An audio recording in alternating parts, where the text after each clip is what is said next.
What is up? Thank you for hopping into my video. My name is Wes. This is Top Shelfers, and we are reviewing a crazy game that I just finished less than 10 minutes ago. It's called Control. I, unless this review wants to be multiple hours long, I cannot explain to you what I just experienced.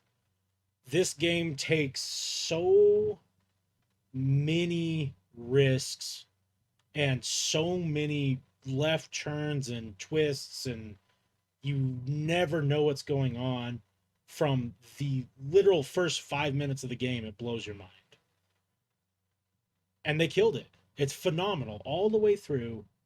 There is very few blemishes on this game. And even those small little gripes that I personally have might just be because I'm bad, right? And we'll get into that later. To give you, and spoilers a little bit, right? To give you a quick synopsis of what's going on, you show up to this building, and it is the Federal Bureau of Control, and you navigate through this building, and it is the building's moving. There's not really that many people. You find yourself in some. I don't even know how to explain this fucking game. I don't even know what to say. But this game plays on a lot of real life conspiracies circling around the idea of objects having power, certain humans having potential power, but not in like the superhero sense, in the like, oh shit, this needs to be handled sense. And this Bureau of Control is trying to stop slash control slash like research what all of this shit is. And your character was involved in a very big situation with a specific item that pretty much fucked everything up. But then, like, you have a brother who gets tainted by like a really bad virus, if you want to call it that. I don't know, man. This game, things that are important to me in cinema, like in 2025 especially, is I don't like predictability unless it's done 10 out of 10, right? If you're telling me the same story that I've heard in different contexts over and over again, I just don't care as much, right? But if you can remain unpredictable through your story, that's why I love Game of Thrones so much. Even though we can talk about the ending being dog shit, no one thought, unless you read the books, no one thought, spoilers, Robb Stark was going to die in season 3, right? No one thought Jon Snow was going to die, right? Even though he comes back to life. Like, those are risks in the story that makes it amazing. This game takes all of the risks, and there's no unpredictability, or there's no predictability. I had no idea at any part in this game what was going on. I was spending a good chunk of time trying to look at all the different papers and read all of it so I could try and understand more. I'm sure I missed hundreds of them. I think at one point it said I collected 120 because I got an achievement, and there's still tons of them. So I can't say enough about this game, and I really do think this was probably one of my most enjoyable gaming experiences. And I found out that I have the DLC for it. So I haven't even jumped into the DLC. When I get around to playing the DLC, I'll do its own review for the DLC. So let's hop into the review itself. If this is the first one you've watched from me, I rate these games on 11 different categories on a scale of 1 to 10. Those categories are graphics and visuals, gameplay mechanics, story and narrative, audio and sound design, replay value, difficulty and balance, world design and exploration, performance and technical stability, community and multiplayer if there is one, innovation and originality, and then the hours versus dollars. So hours played versus dollars spent. Let's just jump into the top one here. I mean, this game is going to get some of the best ratings I think I'll ever give out, period. Graphics and visual. The quality of the game's graphics, including art style, realism, animation quality, and overall visual appeal. I mean, probably one of the best ones that I've ever played in my life. And it's not that, I'm not saying that like the realism of it is a 10 out of 10, right? The graphics are good, everyone looks good, but that's not the point. It is all of the amazing crazy rooms that you go into. The maze that you get stuck in with all the art and all the crazy movements, and you're trying to run through this maze, and walls are disappearing and reappearing, they're stretching. Like that was like all the pyramid shit, the final scene with all the red tint over stuff. The game is fucking beautiful. It's beautifully haunting in its own way. It's unique. I i don't know what to say. It was like playing a horror movie or a horror game without all the bullshit. Like, and I say that being I play a lot of horror games. That's my favorite gaming genre probably at this point in my life. um it just it flowed so well. I don't know what to say with it, but graphics and visuals, 9.5 out of 10. Gameplay mechanics. How smooth and intuitive the controls are, the complexity and depth of gameplay systems, and the overall enjoyment of playing the game. I I love it. I really do. Um, all the way up until the final, like there's 10 main story missions. I think I got let like the final like main ability, and I may have missed some. I don't even know, which was levitate. I think you get that like mission 6 or 7. So you're getting more stuff as you progress through this game. I never felt like I was stagnant in doing more things. The level up mechanic is very basic, but it allows you to play a whole specific game all to yourself. I played all telekinesis build. I don't know if those are the terms that they use for this game. I haven't dug into the community yet, but like my whole entire build was focused around pulling shit and throwing shit and pulling the enemies in and throwing them, right? But there was all sorts of other builds you could do. I didn't put any points into my shield. I didn't put any points into some of the other things. So there's room to play the game how you want to play the game. Along with I didn't spend a lot of time on the gun mechanics, right? And the guns were fucking cool. Like you have a pistol that can evolve into multiple different pistols to do different things, and that's awesome. Like that's a cool mechanic for the game. Um, the game felt smooth. The controls are crisp. I never felt out of control, except my one little gripe, which will probably pull this from a 9.5 to a 9 for me. And again, this might just be because I suck at the game. Was the levitate? It wasn't the best. I definitely fell multiple times because like you double click it, and it kind of got shitty. Um, but still, you feel fluid through the whole game. Story and narrative. Oh man, I mean, here's why I'm not giving it a 10. Is even though my brain says I should give this a 10 because I thought it was fucking cool and I'm into all the weird, crazy shit. I don't think a typical gamer who isn't into weird conspiracy slash, unknown is there shit out in the world, I don't know if they're going to care about this game, right?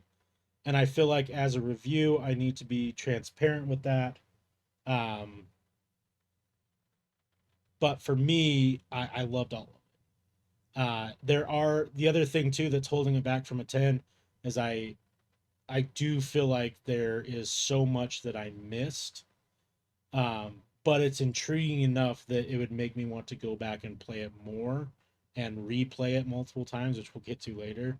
Um, but yeah, I was fully immersed. I had to know. I mean, I beat this game in one sitting. That's how much I was immersed. Audio and sound design, the quality of the sound effects, music, and voice acting, and how well they contribute to the atmosphere of the game. Again, everything was on par. The guns sound great. The moves sound great. The music in the game when they had music was phenomenal.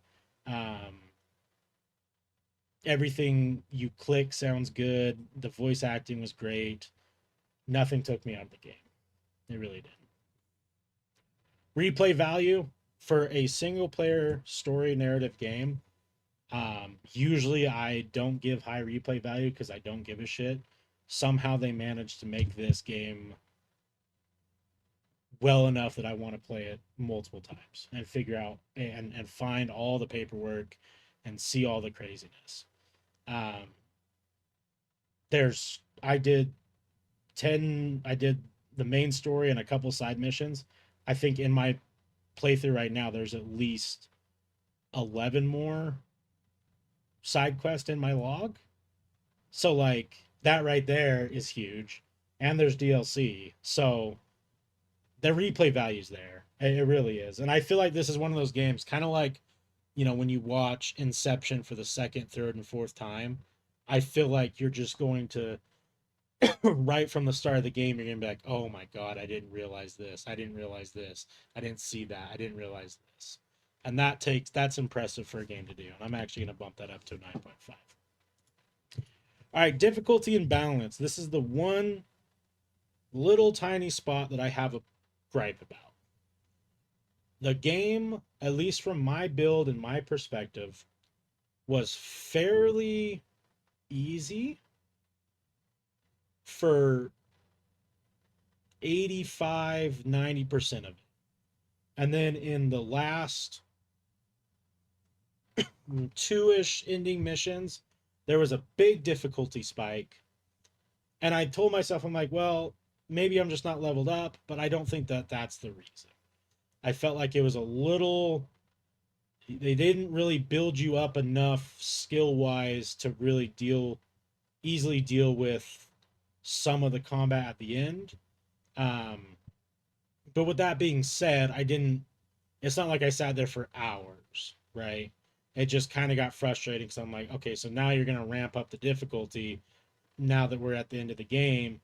Do I need to go level more? Do I just need to like play it differently? That was my only gripe about the difficulty imbalance and the fact that early on it is super easy. And I don't think there is a way to make it harder. I don't think there's like a normal difficulty, a hard difficulty, or whatever that is.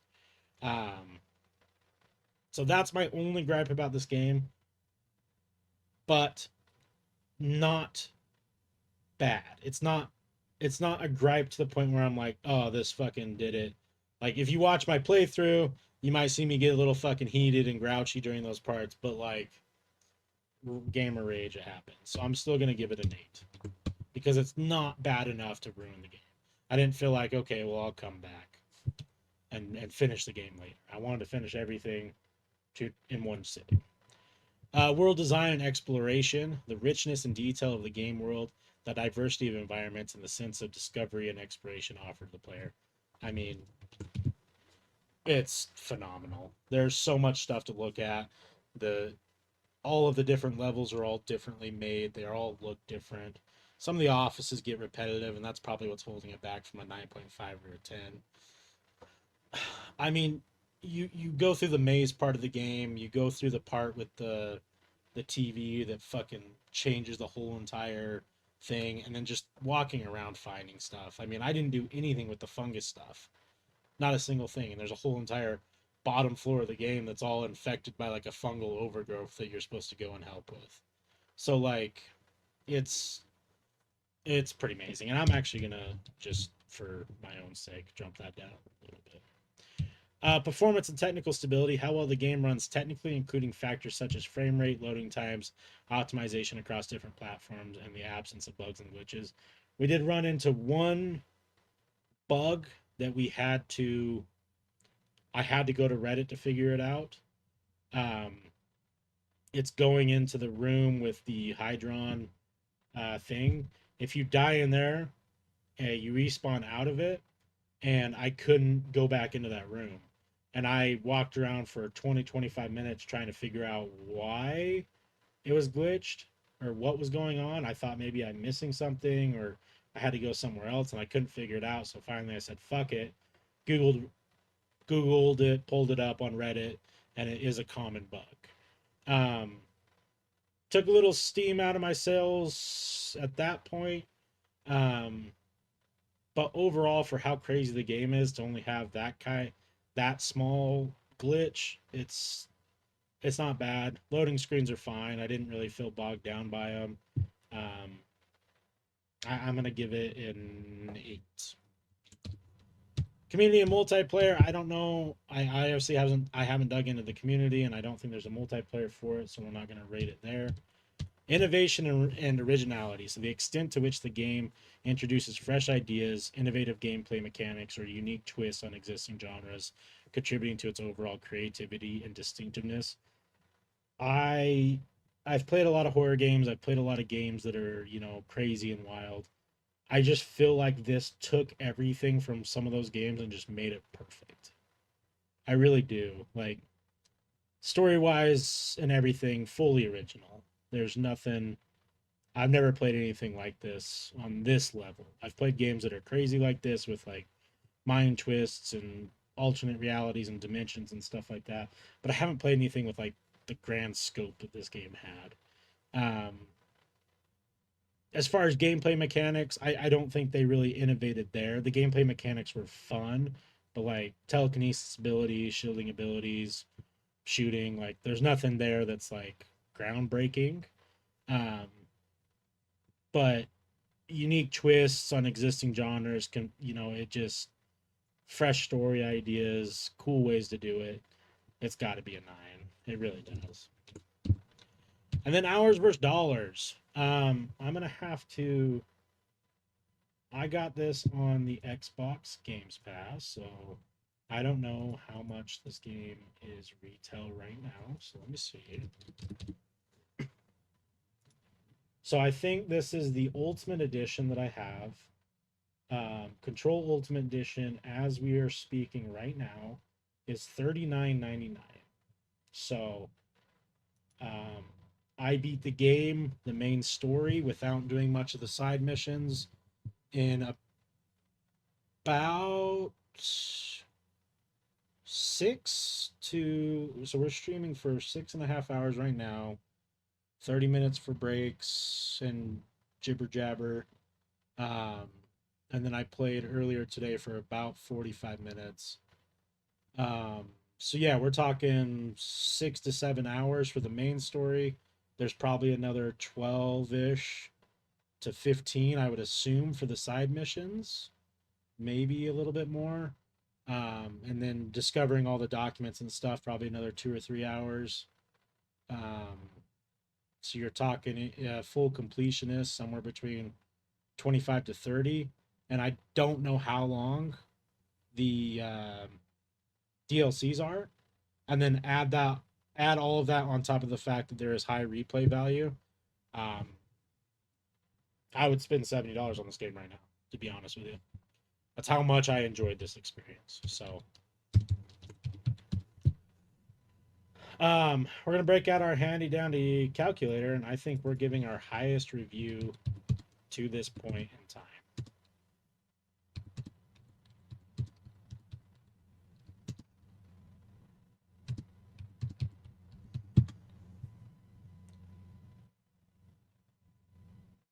Oh, I messed up my thing. Hold on.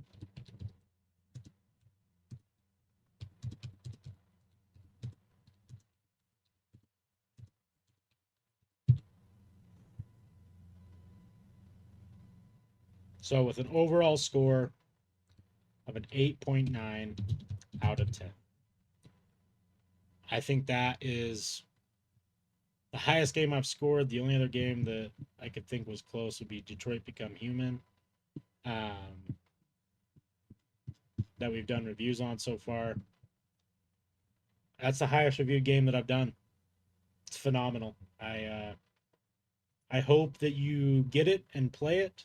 I'd love to hear what you think, and I would love to talk shop as far as conspiracy and everything this game is talking about, and if we think that there's potential of reality behind it. Without continuing on for all night, thank you so much for watching. Let me know what you think. I hope to see you on the next one. Peace.